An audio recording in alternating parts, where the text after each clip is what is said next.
Mr. Leslie, take Drake and move north and scan along the tree line for signs of subterranean fissures emitting isothermic gas. I'll concentrate my scans in the southern glade. Yes, sir.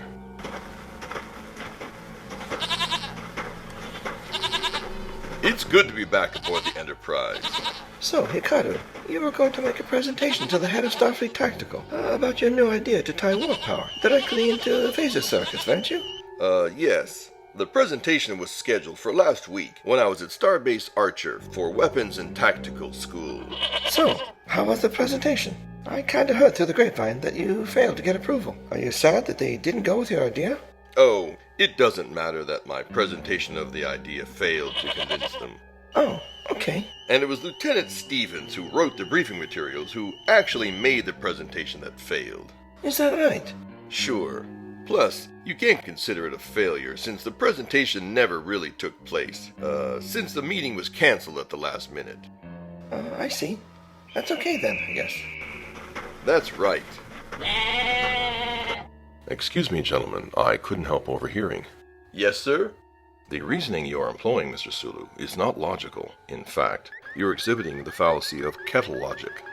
His argument seemed to make sense. That may be so, Ensign, but the form of his reasoning is fallacious. Kettle logic is a rhetorical device wherein one uses multiple arguments to defend a point, but the arguments are inconsistent with each other. The name derived from the humorous story of a man accused by his neighbor of having returned a kettle in a damaged condition, and the three arguments he offers. 1. That he had returned the kettle undamaged. 2. That it was already damaged when he borrowed it. And 3. That he had never borrowed it in the first place. Though the three arguments are inconsistent, the audience is led to notice that if even one is found to be true, then the man must be acquitted.